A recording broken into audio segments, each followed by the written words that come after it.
Guys,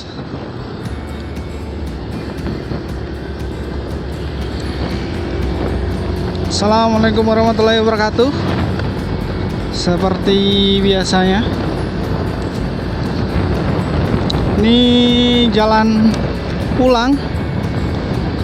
Jadi kalau sore-sore kayak gini itu kadang ya alhamdulillah masih cerah gitu ya. Jadi cerah ya, cerah banget ini. Masih panas di wilayah sini. Dan kalau sore-sore kayak gini itu emang jalannya udah mulai macet gitu. Halo guys, jangan lupa kembali lagi bersama saya dari Elnara Channel. Hari ini saya sedang pulang dari tempat kerja. Pulang dari tempat kerja itu sekitar pukul 4 sore lah. 4 sore ya normalnya orang pulang kerja gitu. Jadi ya alhamdulillah sore hari masih cerah kayak gini gitu. Biasanya sore hari udah hujan, kemudian selain hujan ada apa lagi, gelap, udah mendung dan lain sebagainya. Tapi hari ini cukup cerah seperti itu. Dan walaupun cerah, ya tetap saja yang namanya habis bekerja biasanya ada capeknya, ada tidaknya dan lain sebagainya. Nah ini nih, capeknya pulang-pulang kerja tiba-tiba ada aja yang bikin macet kayak gitu. Misalkan kayak gini, nunggu lama ini, cepat ini. Mobil-mobil besar di sini itu jalannya sering dilewati sama mobil-mobil besar itu sendiri. Karena memang jalur utama sih, jalur besar, jalur provinsi. Kita nyalip aja gitu. Hei, ayo, lama banget gini gitu. Ya ini tugu perbatasannya, perbatasan Gading. Jadi ini adalah perbatasan antara Sragen dengan Karanganyar. Masih dalam Solo Raya. Aish. Nah mobil-mobil kayak gini nih biasanya nih, pertigaan-pertigaan kayak gini yang sering sekali bikin kaget kayak gitu.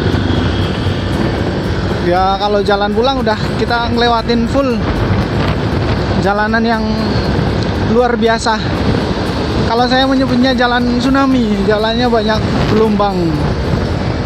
Ya beginilah yang namanya jalan sering dilewati mobil-mobil besar, mobil-mobil PT. Dan ya udah full gelombang kayak gini. Jadi memang harus berhati-hati. Apalagi ini bukan jalan berlubang tapi jalan bergelombang. Jadi memang tidak terlalu terlihat kayak gitu. Apalagi kalau tidak terbiasa lewat jalur sini, pasti akan ya mendapatkan ranjau. Ranjau yang saya maksud adalah jalan-jalan gelombang yang secara tiba-tiba itu ternyata di depan kita gitu. Ya beginilah, ini banyak sekali PT-PT di samping kanan kiri kita sebenarnya. Karena ini juga mendekati jalan tol, pintu tol. Oke. Tadi saya bekerja, mengajar, karena saya sebagai guru, jadi saya mengajar. Ya seperti halnya pembelajaran pada umumnya gitu. Seorang pendidik memberikan ilmu kepada peserta didik, kepada anak didiknya. Jadi anggaplah peserta didik itu adalah anak kita sendiri gitu. Jadi bukan hanya sekedar teori yang kita ajarkan, tapi tentang bagaimana akhlak yang harus kita tularkan, adab yang harus kita tebarkan gitu. Karena di Indonesia sendiri sebenarnya tidak butuh, tapi tidak kurang orang pintar.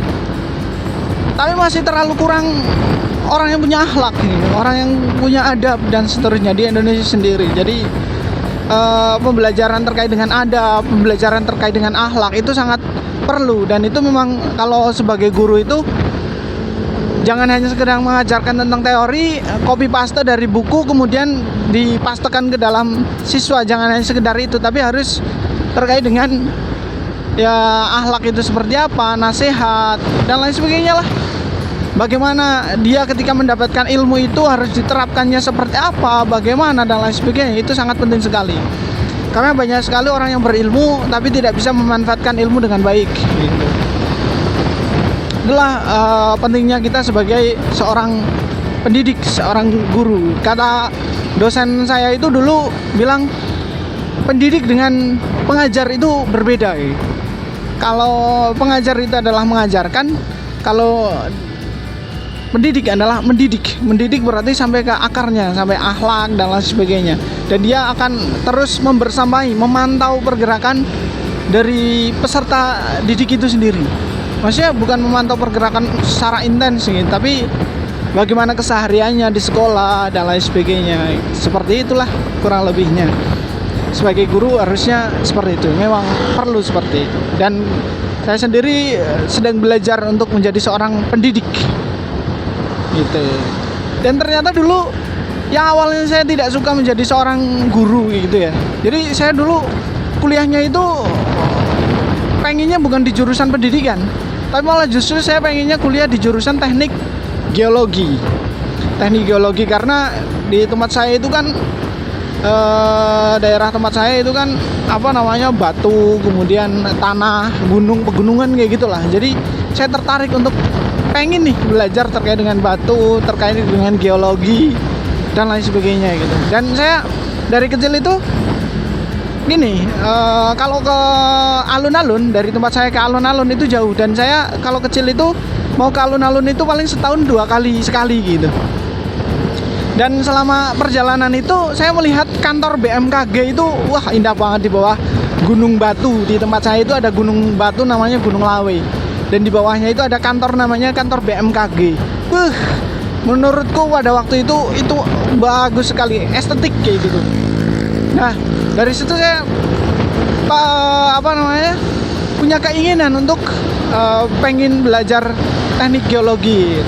Dari situ daftar kuliah sana sini teknik geologi, Universitas Pajajaran dan lain sebagainya. Tidak ada yang menerima beasiswa saya tidak bisa mendapatkan beasiswa pada waktu itu, sehingga saya memutuskan untuk ya udahlah, saya bekerja di rumah makan dulu, di rumah makan salah satu rumah makan di Jogja.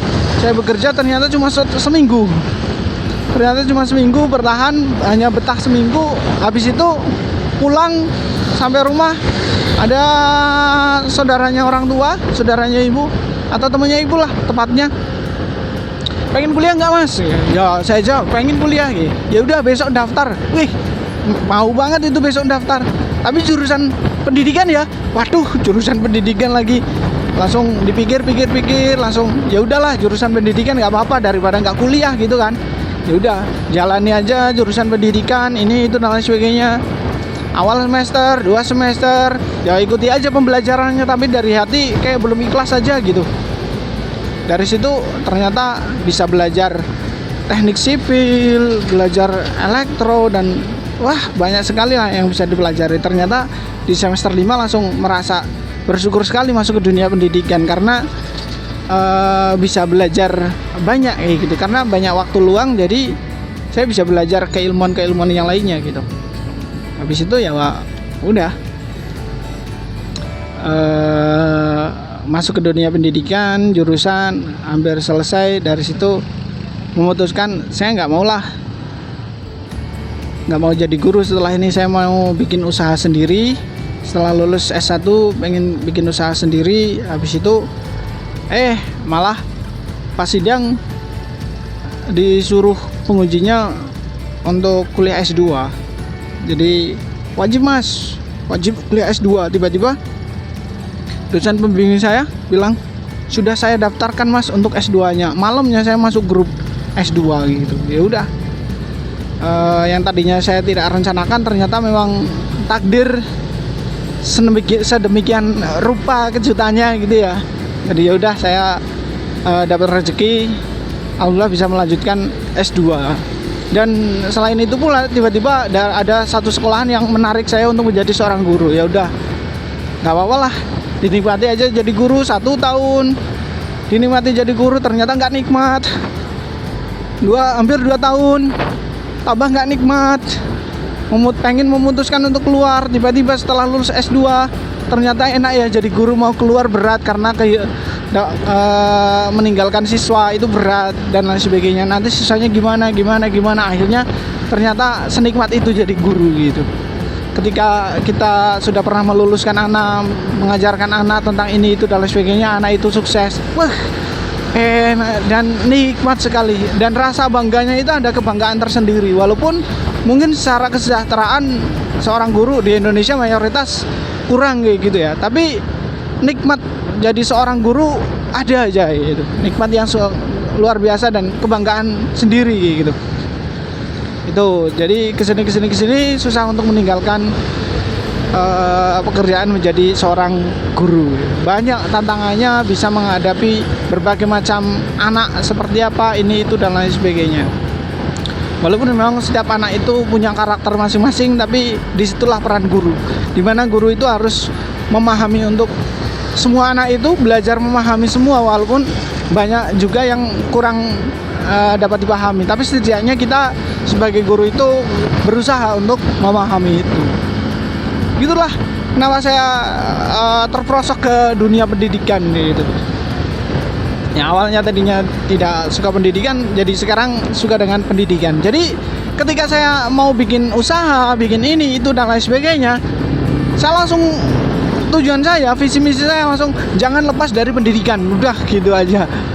Langsung ya udah semuanya, beberapa usaha saya pasti lekat dengan pendidikan gitu, nggak bisa lepas dari yang namanya pendidikan.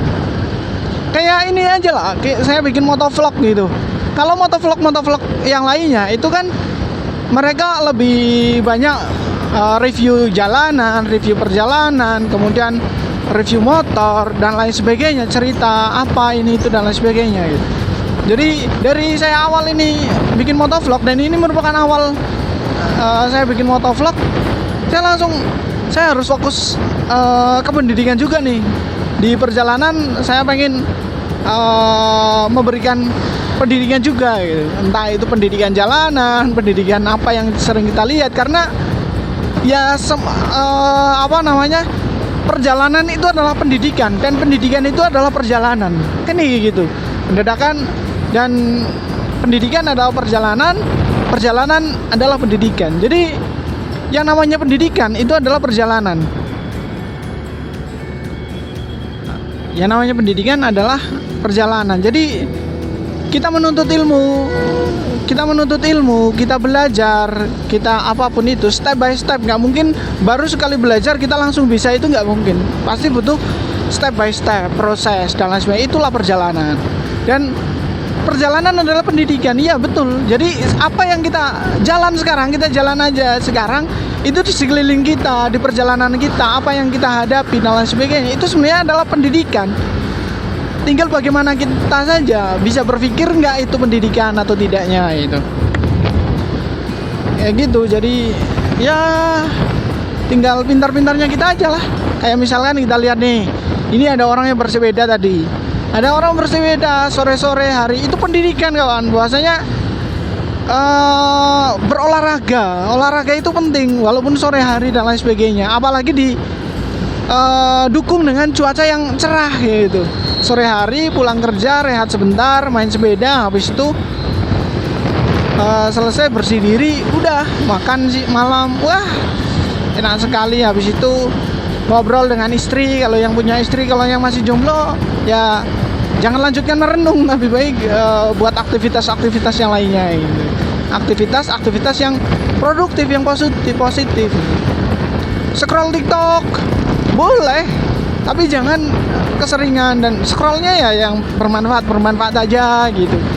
Dulu aja saya beli laptop itu semester 7 S1 saya baru beli laptop. Itu hanya untuk mengerjakan tugas, karena dulu zamannya Covid gitu ya. Jadi semua tugas harus dikerjakan dan harus punya laptop. Dan saya nggak punya laptop gitu. Jadi ya udah beli laptop.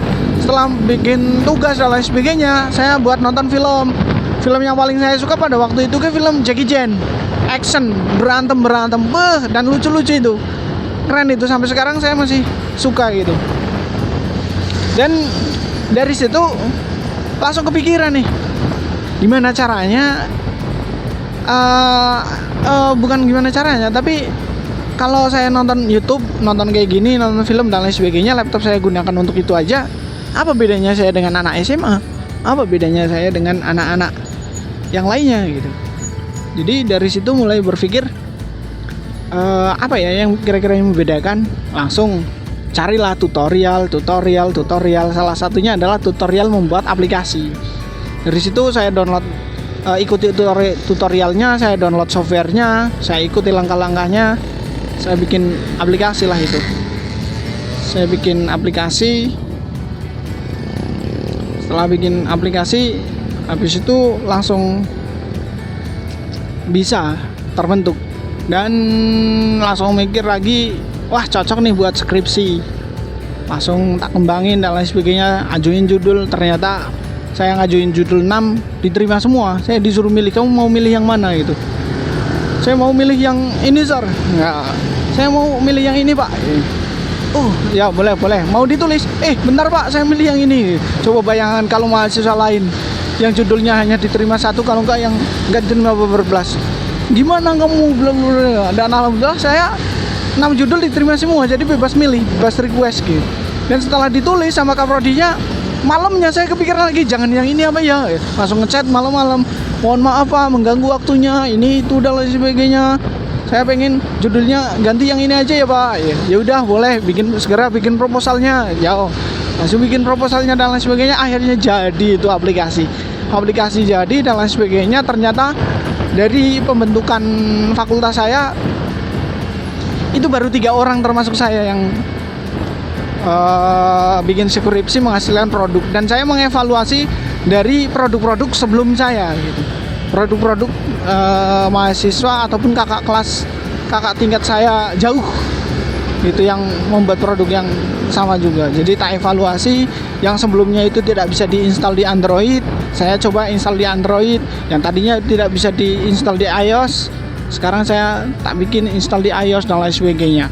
Akhirnya bisa, berhasil. Ya udah langsung ACC clear, selesai dan dapat hak kekayaan intelektual. Hak kekayaan intelektual dibikin sama kampus. Wah, luar biasa sekali itu. Jadi ya begitulah perjalanan dan lain sebagainya. Sesuatu yang biasa kita lakukan, walaupun itu mungkin belum produktif, pasti ada titik di mana kegiatan yang biasa kita lakukan itu ada titik manfaatnya gitu. Tinggal kita mau ada kemauan atau tidaknya. Kalau kita hanya sekedar menikmati yang sudah menjadi zona nyamannya kita, scroll TikTok, scroll Facebook, scroll ini itu dan lain sebagainya yang biasa-biasa saja, ya udah terlalu nyaman dengan zona nyaman. Kalau kata pelatih saya dulu bilang kayak gini, dia bilang kayak gini, jangan keluar dari zona nyaman. Kalau keluar dari zona nyaman berarti kamu ya sudah keluar dari zona nyaman itu. Tapi carilah zona nyaman yang lain tanpa harus melupakan zona nyaman yang sudah dilalui gitu. Sehingga kalau kalian jenuh dengan zona nyaman yang baru, kalian bisa kembali lagi dengan zona nyaman yang lama.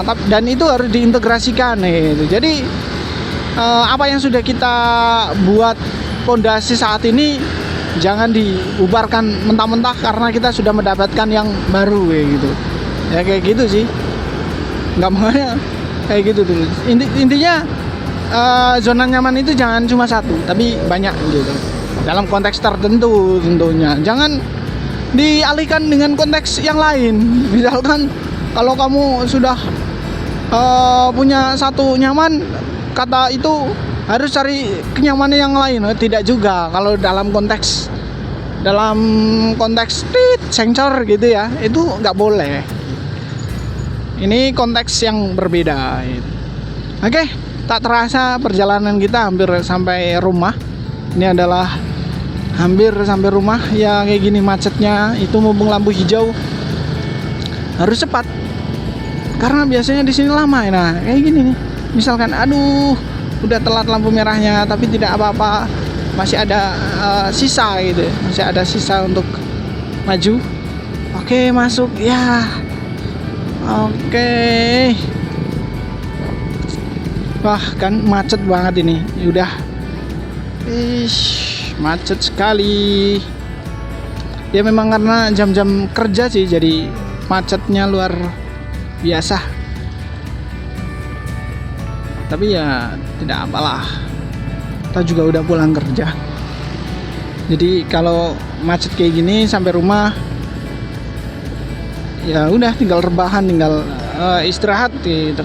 Kecuali kalau nanti biasanya istri minta pentol, ya udah, ini mau tak beliin pentol 5.000 aja. Ini pentol yang enak sekali.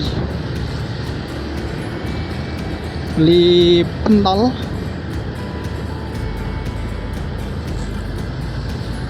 Oke, ya kalau buka tapi pentolnya ini.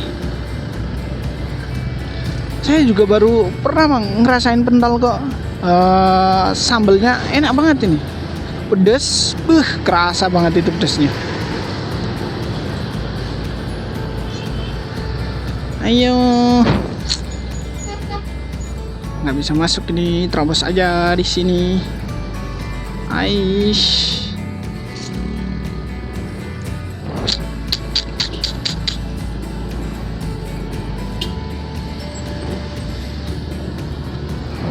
Lama banget. Kata istri saya itu suara saya medok gitu. Jadi ngomong pakai bahasa Indonesia itu medok.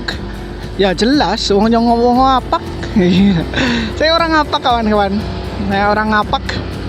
Ngapak itu ya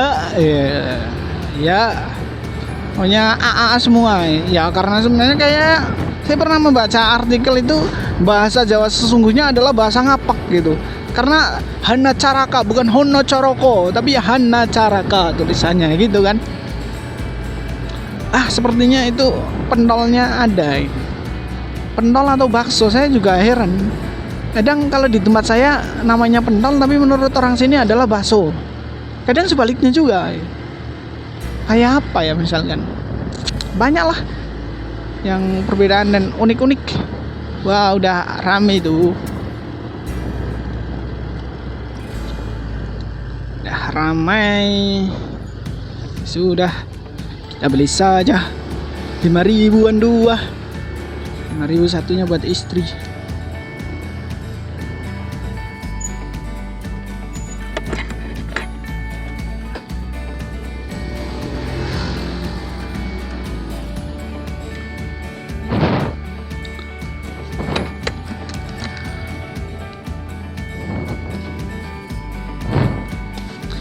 Rp5.000, Mbak.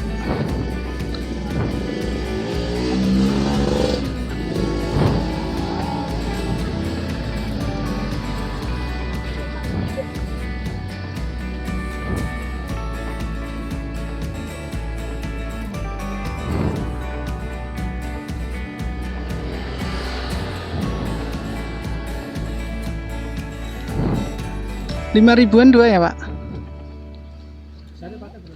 Besarnya 3.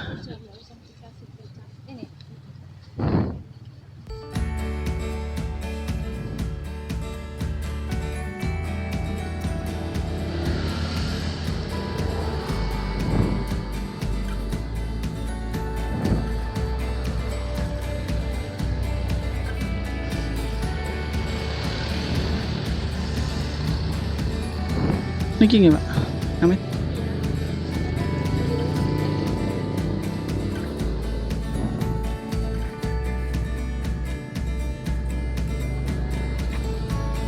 Yang satu pisah, Mbak.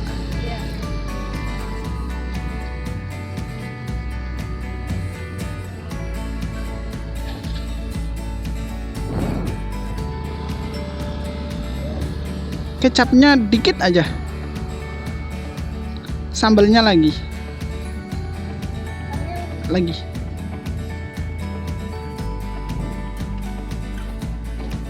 Hup.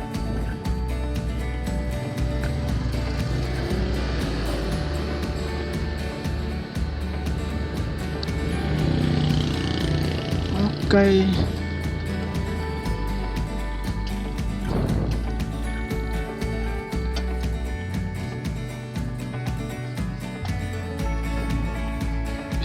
Nggak usah Mbak. Ya, makasih. Monggo Pak.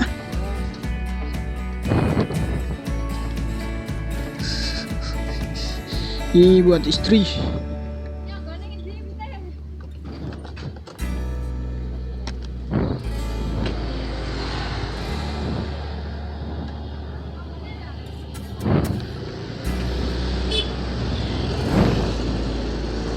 Oke, kita lanjut lagi setelah membelikan istri pentol terenak, pentol yang enak sekali. Biasanya itu ramai banget itu. Saya kadang ngantri sampai 5, 3, macam enak banget itu. Lokasinya, jangan lupa lokasinya itu di dekat perumahan daerah 413, masuk ke daerah Johor gitu. Kalau orang sini ngomongnya Johor. Kalau saya ngomong Johor. Kalau kata tukang cukur langganan saya itu, kalau bilang Johor itu berarti bukan orang Solo gitu. Dan itulah saya, Johor. Ini namanya wilayah Johor. Saya kadang biasanya beli rames di Johor sama istri. Bukan saya sih, tapi istri yang sering membelikan. Pagi-pagi ya udah bangun pagi, habis itu mempersiapkan diri, mempersiapkan barang-barang yang dibawa suami, habis itu beli sarapan, habis itu membangunin suami. Zaman sekali stres saya. Humor sayangku tuh, biasanya kayak gitu jawabnya. Humor sayangku tuh, apalagi kalau lagi ngambek, humor sayangku tuh. Biasanya gitu kalau lagi ngambek.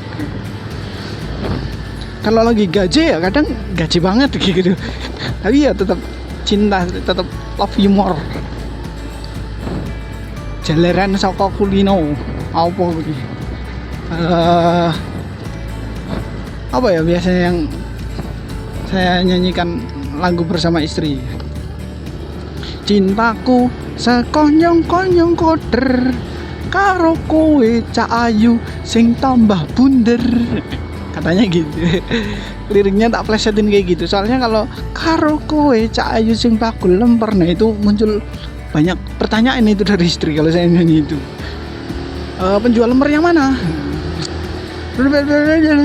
Biasanya kayak gitu. Jadi cintaku sekonyong-konyong koder, karo kowe cak ayu sing paling bunder, bukan sing paling berat, sing tambah bunder itu. Oke. Udah sampai.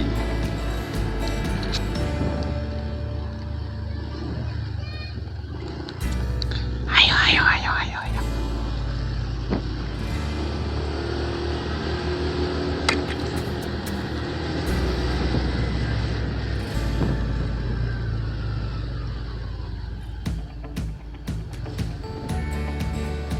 Alhamdulillahirrahmanirrahim, sampai.